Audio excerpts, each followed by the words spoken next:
On Senators, your daily podcast on the Ottawa Senators. Part of the Locked On Podcast Network. Your team every day.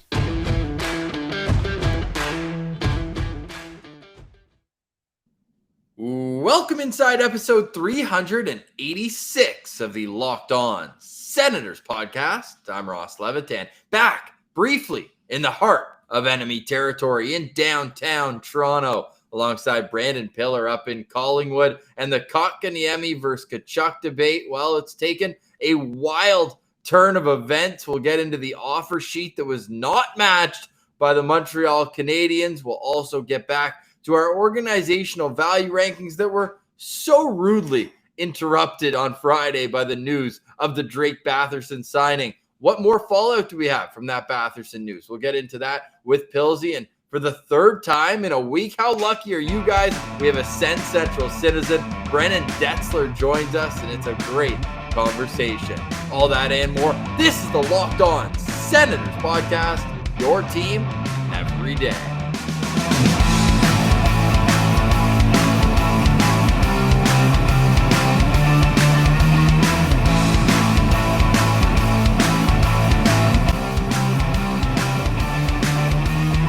Today is Monday, September 6th. Happy Labor Day to all those who are celebrating. Pills, you know us, though. We don't take a day off here on Locked On Senators. But what we do know as well is the Tkachuk versus Kotkaniemi debate, as we knew it, is dead. Yeah, well, I mean, we're not going to be seeing Jesperi Kotkaniemi in the division any longer because finally it actually happened. An offer sheet worked. It was not matched. The Carolina Hurricanes offered Kotkaniemi a $6.1 million one-year deal. The Montreal Canadiens had a week to decide, hey, do we want to keep our third overall pick or just let him go? Well, they're not just letting him go. They would receive a first and a third, and they decided it's better off for them if they let Kotkaniemi go to Carolina and they receive a first and a third round draft pick in the 2022 draft. And then what do? Well, Montreal already had trouble with center depth. They lost Danault and now Kotkaniemi. They had to acquire a center, and they had to do it quick. They quickly got Christian Dvorak from the Arizona Coyotes. I think it was a conditional first and then a second round pick. So they paid a little more than what they received for Kotkaniemi, but Dvorak already signed for a couple years. That makes it a little easier. Yeah, Dvorak, I'll just basically say he's Colin White at this point in his career. Yeah. Very similar arches, both signed for 4.5-ish million. Colin White, 4.75 over the next 4 years. But with Kotkaniemi, it was so funny because Habs fans had two drafts set up. Either they match and Kotkaniemi's better than Tkachuk. He has so much potential. He's 2 years away from being 2 years away from being a successful center. But the draft they ended up all sending was, oh my God, what a bust. Third overall pick. Take it. He's not worth that money. Where do you stand on the value that came back both to Montreal and what Carolina ends up picking up in, you mentioned centerman. Sounds like the Hurricanes are going to start Kotkaniemi on left wing. Oh, damn. That's an interesting twist there. And hey, they have some center depth, at least for the time being, the Hurricanes. So it makes sense. And Kotkaniemi, there's a couple other Finns on that team that I'm sure he'll get along with. But it's very interesting because I think everyone can pretty much agree. Right now, Kotkaniemi is not a $6.1 million player. I mean, the Canadiens scratched him in the Stanley Cup Finals with everything on the line. And they decided, nah, we're just better off without you. So that goes to show right there. But I think if you're playing the long game, which the Carolina Hurricanes probably are, then you've locked down a 21-year-old center with a lot of potential. Like we can say what we want about Kotkaniemi so far. He hasn't lived up to the hype, sick vision, and he's gotten to spend a lot of time in the press box where guy drafted right after him has not spent time in the press box. Not a single game. In Brady Tkachuk. So we don't need to say much more there. But I think if you're the Montreal Canadiens, you went for Christian Dvorak not to replace Kotkaniemi, but to try to replace Danault. Like you said, Dvorak, very similar player to Colin White, more a two-way center. He's not. I think a little meaner. Yeah, maybe a little meaner than Colin White. Colin White, definitely not a mean kind of player, but more of a two-way guy rather than Kotkaniemi, who is going to be relied on for his passing ability, his ability to bring the puck up ice, all that kind of stuff. Where Dvorak, the thing is, right now, he's a better player than Kotkaniemi. In 3 years, if Kotkaniemi can reach his potential, he probably will be a better player than Dvorak. So that's the kind of trade-off that the Montreal Canadiens did, is they were like, we've got a guy who's signed to less money who's going to improve our team today.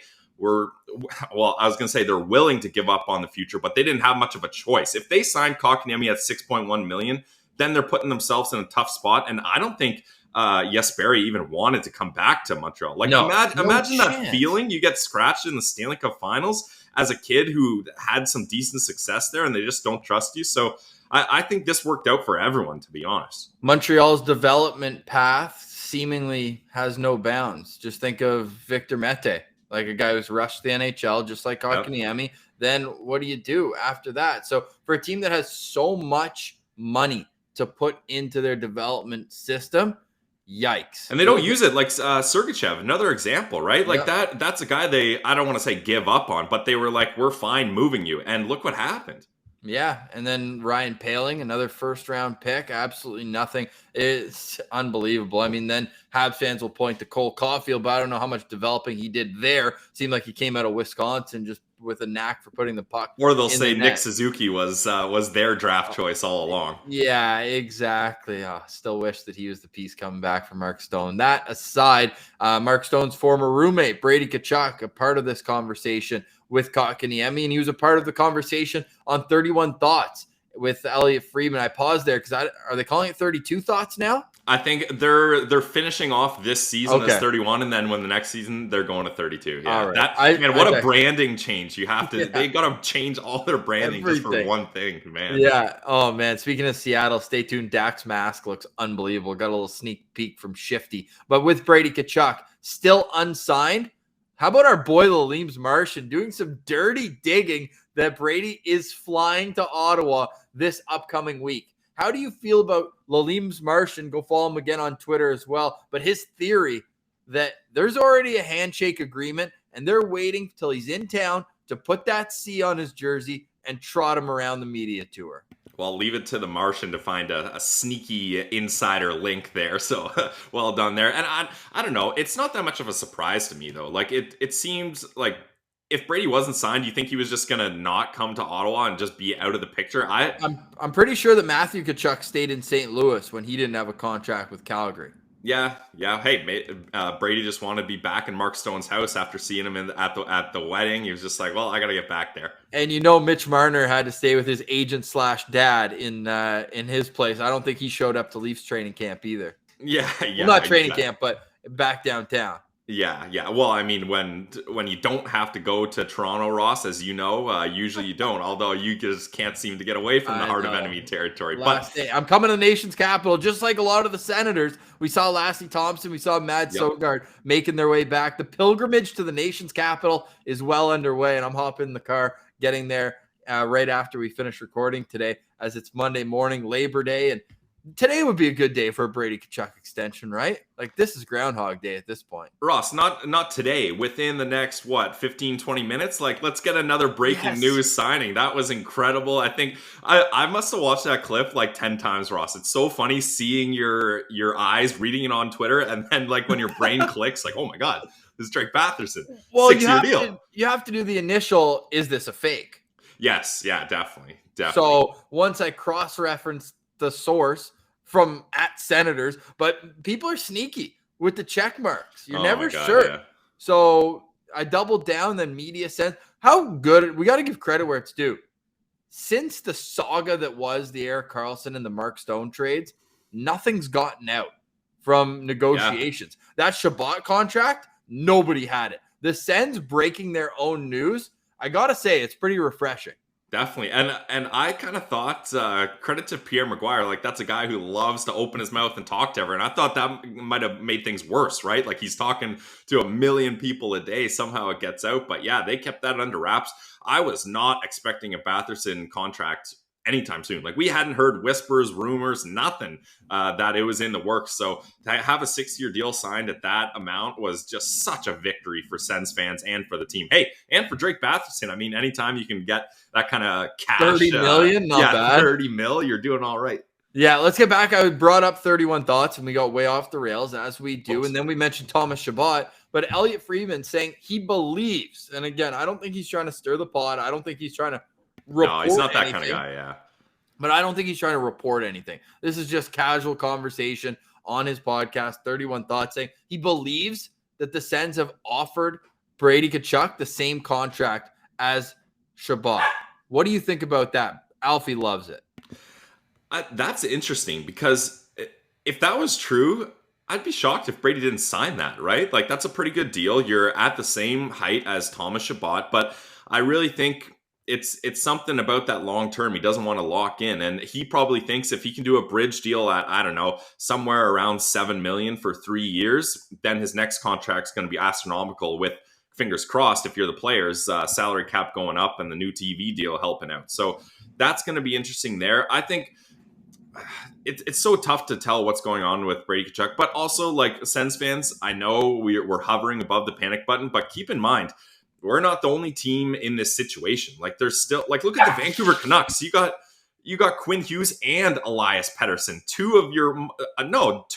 your two most important players, and they're both just sitting there.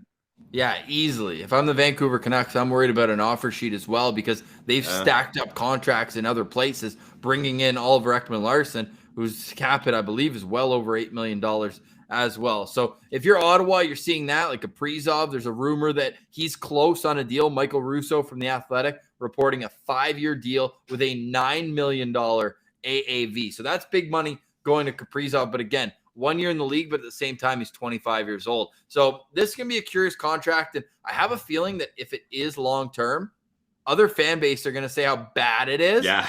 But if you're a Sens fan, the value is so much more than goals and assists. I'm just excited to see. And I think 8x8 is probably the higher end of what I would go, especially after seeing Svechnikov sign, what was it, 7.75? Yeah. So but I'd be willing to give Brady that extra because of what you said, not the off-ice value that he brings to this team as well, right? And you can even say the Canada tax, right? Like, so that the take-home would be similar, right? Yeah. Because the taxes in North Carolina are a little bit less. They need to rectify that. They need to figure out a way where the salary cap is the net pay, not the gross pay. But we could do a whole podcast on that. No, we'll get Gary Bettman on next time, and you can ask him about that, Ross. I would say the odds on that, it would be about minus 800 that will never happen. But if there were odds for it, the place to find them would be at BetOnline, the number one sportsbook here at the Locked On Podcast Network. It's the one place we trust when it comes to our online sports wagering. Go see for yourself. They've got every NFL prop that you could ever imagine. They've got the NBA, or you know who's going to be in the finals. You want to take a gander whether it's going to be the Raptors making a miracle run. Probably not this year, but you learned your lesson last year at BetOnline. Why not put $5 every Senators game? Last year they were the underdog 55 out of 56 games, and I believe that trend will continue as we get into the 21-22 season. So head to betonline.ag right now. Sign up for a free account today, and when you do, use promo code Locked On. Promo code Locked On gets you a 50% welcome bonus on your first deposit. It's that easy. Put in $100.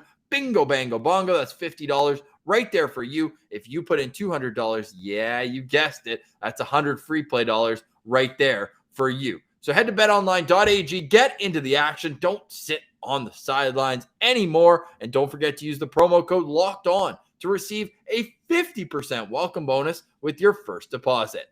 It's BetOnline, your online sportsbook experts.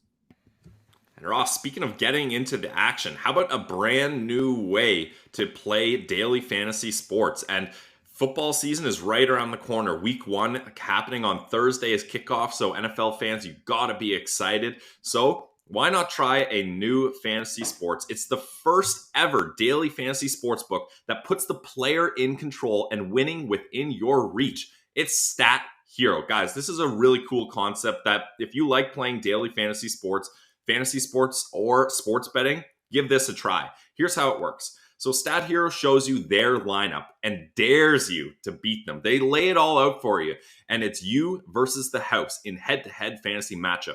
How sweet is that? Like, I know I used to play daily fantasy sports, and you see the big prize, $10,000 prize. You only got to put $10 in or whatever, but you're going up against thousands of other people. And what are the odds you're going to win there? Not a math guy, so I'm not even going to try, but not good. Here, it's just you versus the house. That's it.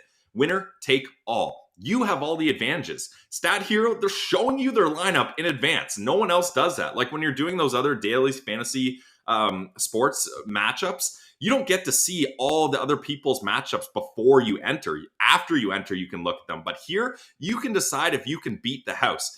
It's so cool. You're in total control, one-on-one. Play StatHero now and change the odds. Go to stathero.com/lockedon. Sign up for free right now, and you can get 3 times back your first play. That is an incredible initiation bonus. They're giving you 300%. Wow. That's unheard of. It's wild, Ross. So go to stathero.com/lockedon. stathero.com/lockedon. Daily fantasy sports. It's you versus the house.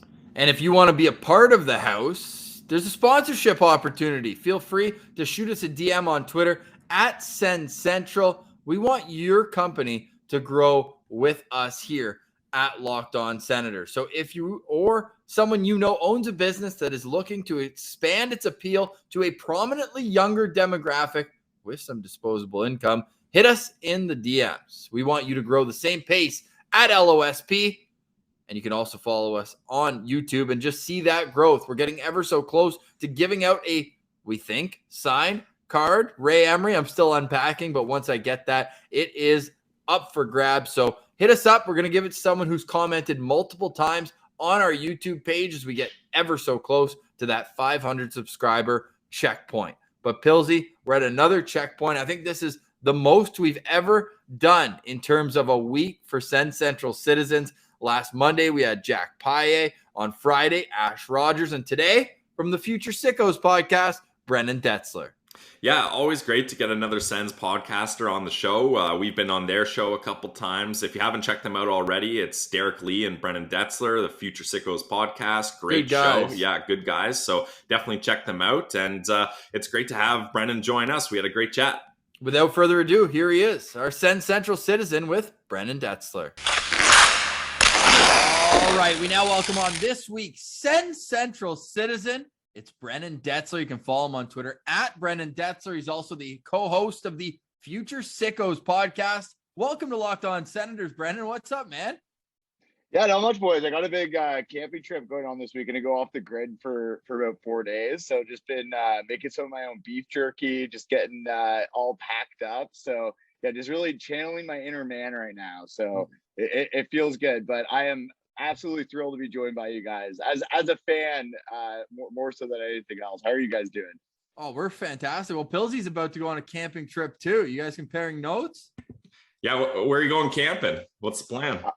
I'm going to Bon Echo. We got like this tiny little portage. I don't even know if we can call it a portage. It's like a 20-minute canoe ride in to on an island, and yeah, just 6 dudes who are going to be really channeling their wilderness side. What about you? Nice. Where are you headed? We're doing a loop of Georgian Bay, so we're hitting like Killarney, we're hitting Manitoulin Island, Tobermory. So yeah, I'm stoked for that.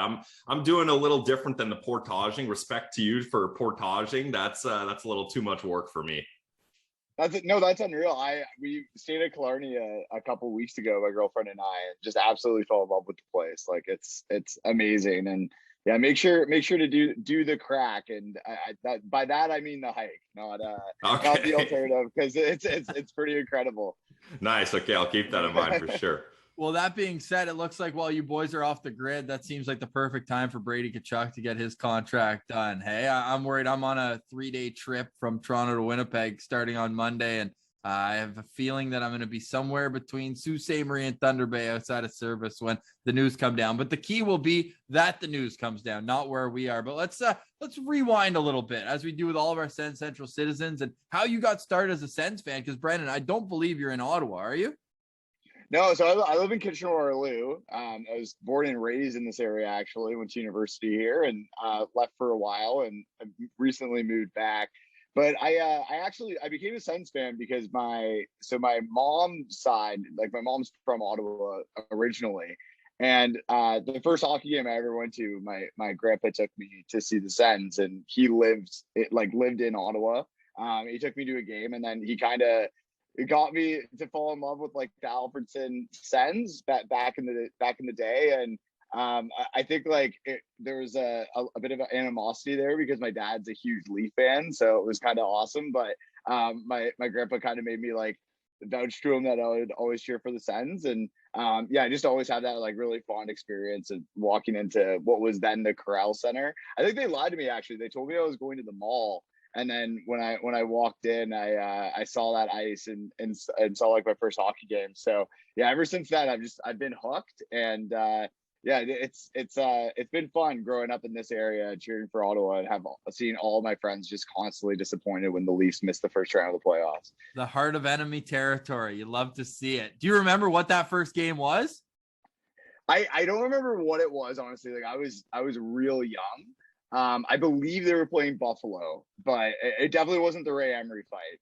That would have been that would have been pretty sweet to see too. Memorable as well, man. I was at the game, the rematch, because they played 2 games in that back-to-back, and Brian McGrattan, who was a healthy scratch in the first game, he gets in. He goes with Andrew Peters, and my favorite moment. There's got to be a picture somewhere online, but there's a huge sign in the front row being held up against the glass. The Sabres have little Peters. Right in front of where McGrattan and Peters were going at it. So that was an awesome moment. I'm glad you brought that up. Although you probably got to see Dominic Hasek, which would make Brandon Billard a pretty jealous guy as you see the Hasek jersey in the background. But you go back then quite a ways. And what were some of the first Senators that you saw where you're like, outside of Alfie? We always say that because no doubt, praise Alfie right on top, no question, as he would say, no question. But beyond that, who are some of the first guys of the first iteration of the Sens where you're like, that's my guy going forward? Yeah, Alfie's the kind of guy you name your dog after, isn't he? So so I heard. Honestly, there's a few. Like I think Mike Fisher was definitely a huge one for me, and like I think that was kind of just myself playing hockey as well. It was just like that work ethic of like bringing 100% every shift, and I mean, like I think my mom might have kind of got me on that because he's a bit of a man rocket for her to stare at with her eyes. But yeah, it was him and Wade Redden back in the day. All the ladies in Ottawa wanted a piece. Yeah, no, exactly. But no, yeah. So I think like Fish was for sure. He was my guy. He was number one. And then I was a huge fan of Hossa, but I was also a huge fan of Heatley when he came in. It was kind of tough not to be with what he was able to do in his stint. But no, like I loved Hossa as well. And then like I think Wade Redden was definitely up there. Chara, I think you go back and you look at a few of those teams and like it's so iconic, like who they had. And honestly, like it's kind of sad the fact that they didn't win a Stanley Cup when you look at the roster that they had, because in all honesty, like it was almost as close to a dynasty as you could get. So it was they were just flooded with talent. And I have to say, like I'm finally starting to feel that excitement again with the new team. So yeah, how about when Martin Havlat isn't even mentioned among like the top studs? Like that guy was so elite at not only skating but everything really. That playoff series in 2006 against Tampa Bay for Martin Havlat was just incredible. I shouldn't pull up the numbers, but Pilsy, you got one? Yeah, I mean, speaking of playoffs, I was going to ask, and you mentioned the dynasty that the Sens had. It's unfortunate they ran into the dynasty the Ducks had at that point, because that was a tough matchup for sure. But speaking of playoffs, what's your most memorable playoff series? Like not the best one, but the one to you, Brennan, that sticks out in your heart. Yeah, I think it's a tough question. I think that if I were to say, like I think just the like 16 run, like it's so hard to kind of go back and not have that as being memorable. And obviously like it's so recent, but I think like that year was just kind of so crazy because the team was like I did not expect them to do what they did. Like I genuinely didn't. They kind of got hot at the right time. Everyone was clicking, and like Erik Karlsson in that like New York Rangers series, or I mean, like we could pick any of those series, but I'll choose the Rangers series because I had the most highlight goals that were so memorable. But that series was just like I remember watching and being like, my God, like they could actually win this. Like they could actually win the cup. And I think like also just because I was a bit older and like before when they had playoff success where they made it past the first round and weren't stuck playing Pittsburgh and getting knocked. I think like I was a bit younger. So like, even though like I do remember a lot of those games and was a huge fan of a lot of the players and was very into it. It was good hockey. That series just stands out to me against the Rangers. And I mean, like honestly, even the Ottawa Pittsburgh series, like even though we didn't come up like on top, that was some unreal hockey. And the way that it like went back and forth, like they had a blowout win, or we had a blowout win, and then they had a blowout win, and just kind of all the like ups and downs of that roller coaster. That was amazing. Like that was like I was sitting at the edge of my seat watching it. That Pittsburgh series, like it's memorable, some maybe for reasons that I don't want to remember. With that Chris Kunitz goal that still keeps, I think, all of us up at night. But no, like I think that like that run, but I guess like that series specifically. Yeah, I'll still say Bobby Ryan earned, what was it, $65 million contract he signed, all in that one playoff run. It was absolutely incredible. And the stories from MacArthur to Craig Anderson, whose wife was going through cancer treatment. And it was just such a feel-good story for a bunch of guys who everyone had counted out throughout the year and really throughout the decade, even though they had that elite talent at the top of the lineup. We're hoping that talent builds back up with the current team. What's expectations for you going into next year? Yeah, so I think my biggest expectation is that they compete. Like I think I've been a little bit surprised, I think, by the lack of news surrounding the team. I was maybe expecting a bit more of a shakeup, but at the same time, like I also think that Ottawa's been like the busiest team in the past like 3 seasons when you consider all the movements and roster transactions that they've had. So maybe it's just like I'm used to the team being so busy, and now that they're not, it's kind of a bit of a shock. But I would say like my expectations are for them to be in the hunt. Like I would like to see them at least within 8 points of a playoff spot. If they're not in a playoff spot, at least be competing for that wild card spot and kind of be like in the hunt until the end of the season. Like I don't want to see their name kind of get flushed out on Sports Center like with 20 games remaining. Like I truly expect them to be in the hunt. If they don't miss the playoffs, I don't think I'll be disappointed, but I at least want to see them competitive. And I think that they have that ability. I think that expectation is warranted kind of with the development of these players. I think it's natural that some of these players are going to regress. It happens, unfortunately, but like I think that for the greater amount of them, they're going to continue to grow, and they're only going to continue to get better playing with each other now that they have that familiarity, and they're going to be able to kind of just build on what has happened in the past, like the past season, and kind of get that power play clicking and kind of really find their roles that they fit into and have shown DJ Smith that they're able to do. So my expectation is that they're going to be a team that's tough to play against every single night, and that they're going to be right in the playoff hunt. And I like I said, I think within 8 points of a playoff spot, if not in one of those wild card spots, I'd be happy as a fan. Yeah, and I think although externally the offseason was a little sleepy for the Ottawa Senators, internally there's a lot of room for growth. So there's potential that they can be playing in meaningful games like you're talking about. Now, let's take it down to the AHL level where has not been a sleepy offseason. They've been signing guys for Belleville, kind of left, right, and center here, really filling out that roster. What are your expectations for Belleville now that the playoffs are back and there's some hungry players down there? Man, I wonder if Belleville is gearing up for a run. I truly do. And I'm also really curious to see which players start the season in Belleville, because I wouldn't be surprised if Ottawa decides to have a few guys that we saw in the NHL last year kind of start the year in Belleville, or if maybe they're not competing as much, maybe some of those guys that are on two ways go down and go into that winning culture. I think that Ottawa sees that as an integral part to long-term success. I think that we saw it with that Jared Cowan team that went on and won their Calder Cup. And I think that they want to repeat that. I think that they see that having success at that level, at the pro level of hockey, is so important to the development of these players. So my expectation is that they're bringing home that Calder Cup, baby. Like I want to see Shanks. I want to see the Sogard lifting that up. Like it's such a talented team. I think there's going to be a lot of breakouts this year. I think Roby Arventi has he is going to grow into something special. He's going to grow into a true goal scorer at the NHL level. And I think it's just a matter of time until he showcases that. Maybe that's this year. And I think they have a lot of pieces and a lot of depth there. And I'm going to be watching a lot of Belleville games. My hockey TV account's going to be getting the money worth this year.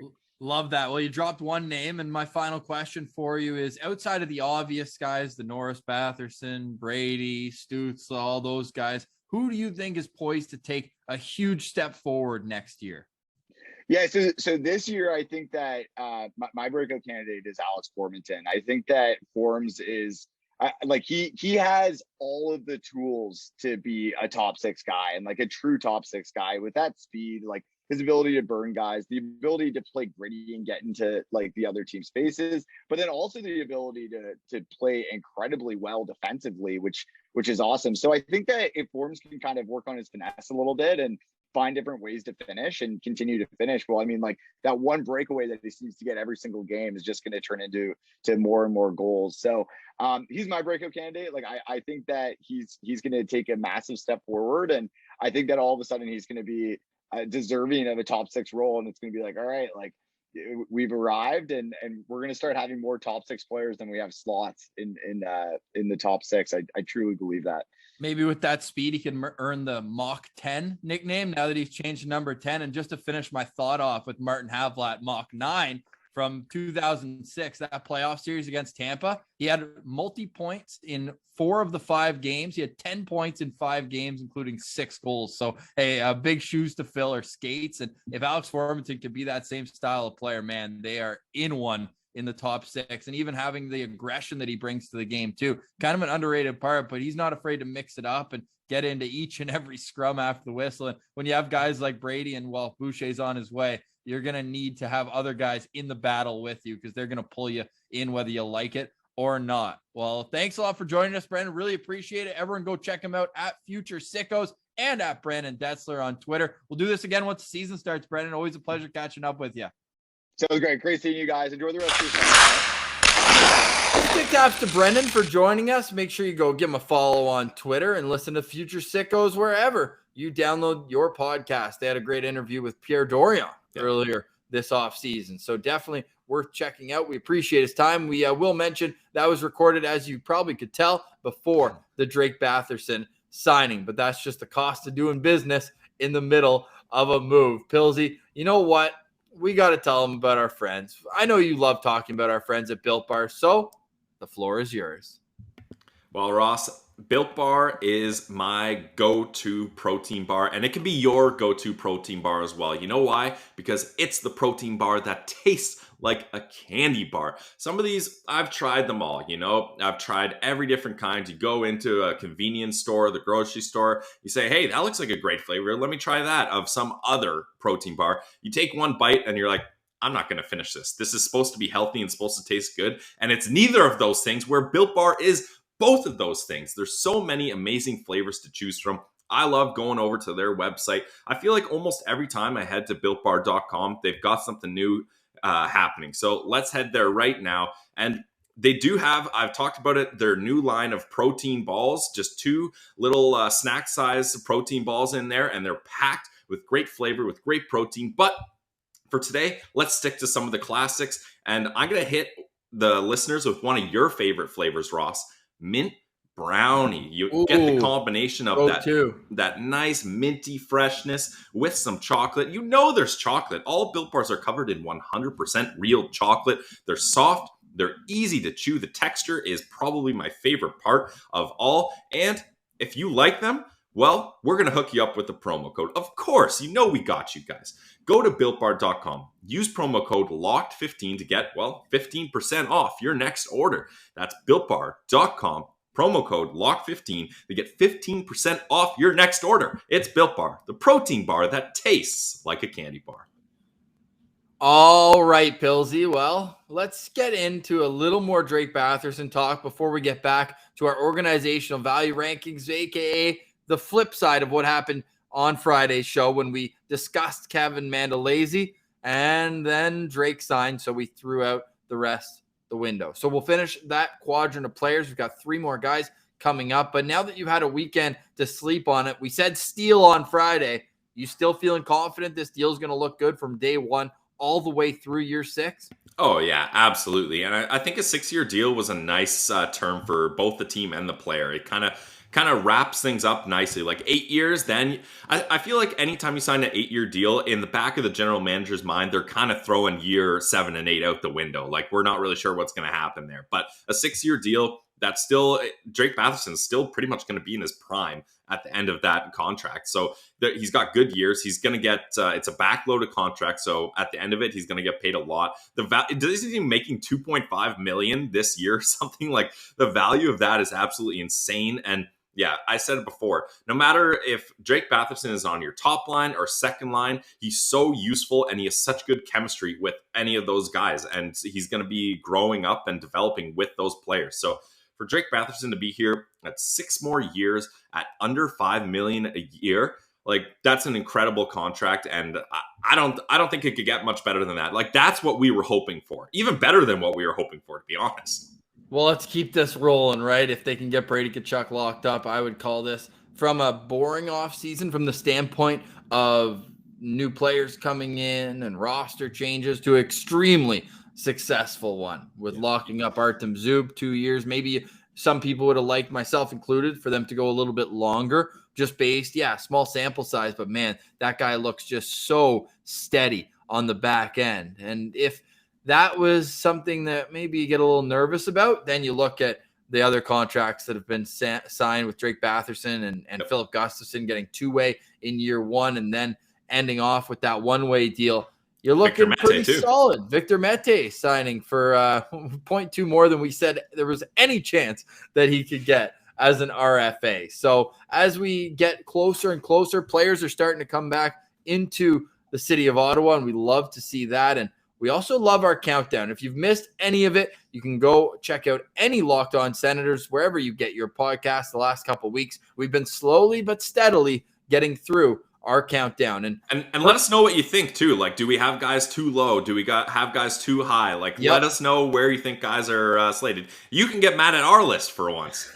Exactly. But for now, it was actually good timing that we ended off after Mando, because that was the end of the beginning, I should say, of our 6th tier. So now we're getting into tier number 5, and all 3 of these players were unranked last year, all acquired mid-season or through the offseason. And coming in at number 39, Clark Bishop. Yeah, and Clark Bishop, good guy to follow after Mando. Another Cape Breton Screaming Eagles. I kind of forgot that he had played there for so long, 4 years. And not only did he play there, he was the captain of that team his last 2 seasons there. So you can love to see some more Cape Breton Screaming Eagles in the Sens organization. And Clark Bishop, great guy to keep around. Like, I think pretty much last season, you had 3 guys in Clark Bishop's position, right? There's Bishop, Mike Matteo, and Matthew. Almost said Mike again. Matthew Pekka. Those 3 guys are kind of the same area, and the Sens decided of those 3, the one they wanted to keep was Clark Bishop, and I think it was a good move. In 13 games, he had 3 assists with the Sens. Mind you, playing majority of a 4th-line role, limited minutes, so not a lot of opportunities there. But down in Belleville, when he did have more opportunities, in 8 games, he had 5 points. So he definitely showed that he's one of those guys that can be a reliable top 6 AHL player that you're comfortable with bringing up to the NHL in a 4th-line role in a limited time. Yeah, he even wore an A his last year in Charlotte, playing 53 games with the Checkers. But you're right. I think the top-line role in Belleville is likely where he starts. But should there be injuries to guys in the bottom 6, maybe you don't want to bring in a younger, more prospect-type player, then he's a perfect filler who can play at a solid pace, right? That's something I noticed about him. He's hard on the forecheck, but he plays with pace at both ends of the ice. So he's a guy also, not only throughout the season, but in training camp. He's going to set the tone. And I like that about your guys who are on the outside looking in, right? Him, Agazzino, Logan Shaw. Those are the kind of guys where they need to be the internal competition for the guys who you expect to make the team or want to as an organization, the Shane Pintos of the world, Alex Formanton, who we believe's already secured a spot. But these younger guys, you're pushing them internally, and that's really important to get the most exertion out of them. So I think that he's a player who's probably going to play more than the 13 NHL games he played last year. Where would you set the over-under for him this upcoming season? Yeah, I think it's all based on injuries. Like you said, I think if we're seeing a long-term injury, then I think it's more likely we see a younger guy get brought up and get a good look. But let's say we see injury forward that's maybe going to be out a week or two. That's perfect for Clark Bishop to get called up. I wouldn't be surprised if he plays more than 15 NHL games. Like I could see maybe not all in one stretch, but over the extension of the full season with injuries happening, I think him, along with the guys you mentioned, Agazino, Pontus Aberg, those are the guys likely to get the call-ups. I actually think Logan Shaw isn't going to get called up. I think they're going to want him to stay in Belleville as their captain, right? Like I think that's kind of the most important part of his role is be a leader for those guys in Belleville. So I don't think we're going to see him get called up to the NHL that much this season.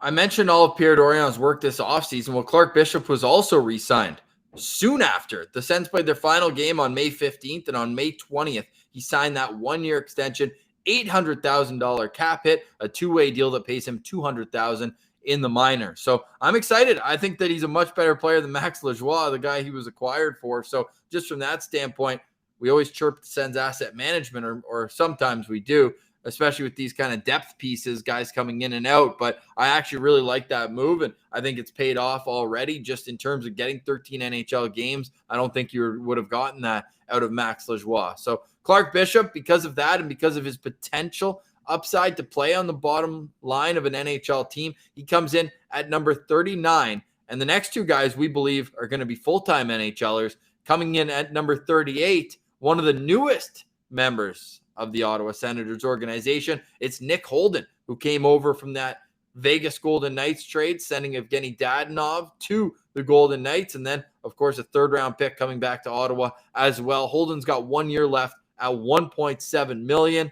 Are you seeing more Braden Coburn, or are you seeing a guy who can play regular minutes and contribute? Well, I mean, I'm not going to lie. I don't know a lot of Nick Holden's game, especially recently. We saw him in New York up against the Sens a couple of years ago, and he was a decent player back then. But with Vegas, I haven't watched him too closely. So my initial reaction is this has Braden Coburn vibes all over it. I mean, don't they have the same contract too? I think Braden Coburn had 1 more year left at 1.7 mil. So there's some irony there. But And similar thing, Coburn was a big part of, well, not a big part, but he was part of a team that went deep in the playoffs. Same with Holden, although Holden played 15 games in the playoffs and had 7 points, whereas in the regular season, he played 17 games and only had 2 points. So he definitely had a better playoffs in regular season, which you like to see. That's good leadership and experience to come here. But I see him as the 7th defenseman in Ottawa because I really think the way the Senators have been talking about Michael Del Zotto, it seems like he has a leg up on Holden in that regards of a veteran defenseman coming in to fill a role for Ottawa. So I think Holden will be a kind of plug and play guy, or I wouldn't even be that shocked if he ends up going on waivers. And I don't know if he would get claimed or not. I'm not sure what the league interest is in him, but I don't think he's going to be a major part of this team this season. Interesting to note that he played 15 playoff games this year, but only 17 games during the regular season. And if you go back the last 2 years with Vegas, he's got 34 playoff games under his belt. In that standpoint, he's 55 in his career, and he's a guy who's going to bring that veteran leadership off the ice. We know he's going to be a beast in the weight room, but to your point with Michael Del Zotto, that's a guy they brought in free agency who picked Ottawa, whereas Nick Holden, I mean, at that point, I believe it's a money move. Yeah, it was a money move to help Vegas be able to take on Dadonov. At least that's what it seems like now. But he's a big defenseman. He's fairly physical. I mean, Alberta boy, you expect that, but he's not the kind of guy who's going to drop the gloves. He's not Mark Borowiecki, let's put it that way. He's steady. He's had good offensive years in the past. His career highs 34 points back in 2016-17. Ironically, the year that you mentioned where they faced Ottawa in the second round of the playoffs. So, he's a guy I'm not going to spend too much time thinking about this year. I think there's a lot more exciting guys on this Ottawa blue line, and he's a left shot guy as well. So how many of those can you have in the organization? I'm curious to see what happens and where DJ Smith starts him, because just prototypically, he does look like the kind of guy DJ Smith would want on his back end. Yeah, definitely. But I don't see, unless Brandstrom does start in the AHL, like we talked about with contract kind of shuffling, I don't see him getting into that top 6. Yeah, that's fair. All right. Well, he comes in at number 38 on our organizational value list. And now to number 37, another tendy. We're going with Anton Forsberg here. Yeah, Anton Forsberg is a very interesting player for the Ottawa Senators. And man, Ross, you're talking about moving and the stresses of moving. If anybody knows the stresses of moving, it's Anton Forsberg. I think he was a part of 4 different franchises last season and playing AHL with a couple of those teams. Like, he really got moving down pat. I don't think he unpacked his suitcase.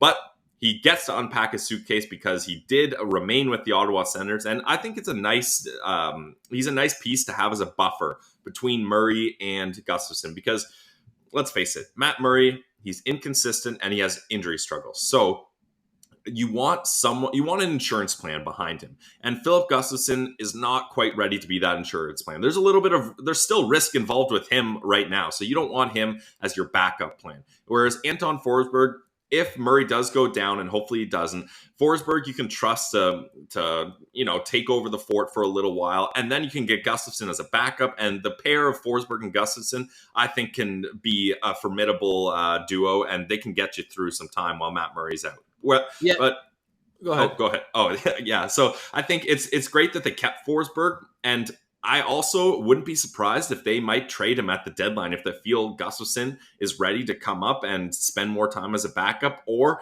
if Søgaard kind of pushes his way as a starter in Belleville and they're like, well, Gustafsson doesn't need to be here anymore. Søgaard has claimed this spot. Let's make that room for Gustafsson to go up, and that could be something we see. But I do think it's great that they have Forsberg. It's a great insurance plan.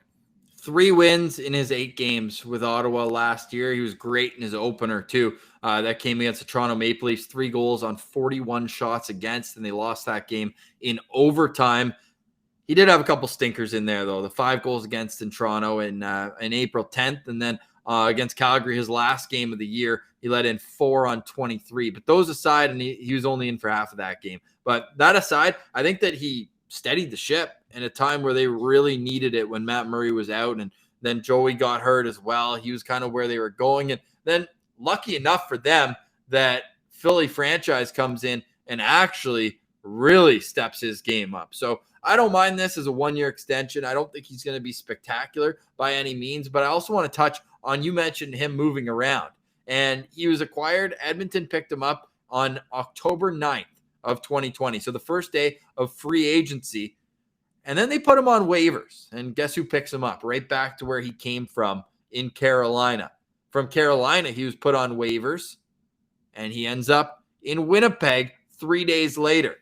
And then what happens? He's in Winnipeg for 2 months, gets a few games under his belt, and then he's on waivers again, and the Ottawa Senators pick him up. So it was great for him to get that 1-year extension and, really see what he can do, because Ottawa's in an interesting time right now where there are goalies that are starting to make an impact at the pro ranks, but nobody's really grabbed the bull by the horns for a longer sample size than 10 games. And we don't know where Matt Murray's game is at right now. Of course, he finished the year really strong under Zach Burke when he came in as the new goalie coach, but this is just a nice little insurance policy. And honestly, if the training camp tells us that Gustafsson is an NHL goalie consistently, you might see Anton Forsberg back on waivers. I wouldn't put that past him as well. This seems like it's the waiver portion of our rankings, where they're guys who we know can play at the NHL level, but if you're pushing for a playoff spot, should they?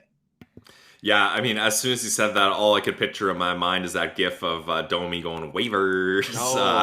Yes. Yeah, but that's the thing. Like, you've got flexibility with all of these players, right? Like, they're not guys you're kind of banking on and relying on, but they are guys that if there's injury problems, you can plug them in and you feel pretty good about where they're situated. So I think these 3 players, it's great to have them in this organization, and you need guys like this, right? Like, not everybody can be a top 6, top 4 defenseman or a young prospect. You need kind of guys to fill in these holes, and these players do a great job of it. We can, whether we see them in Ottawa or Belleville, they are guys that every franchise needs. Training camp is coming up so soon, Pilsy. I'm excited to continue this countdown, and got a couple of interviews we're working on as well as we get closer and closer to September 18th, which will be the first rookie game against the Montreal Canadiens. But for today, we say goodbye. Hope you have a great Labor Day. For Brandon Pillar, I'm Ross Levitan. This has been the Locked On Senators podcast. your team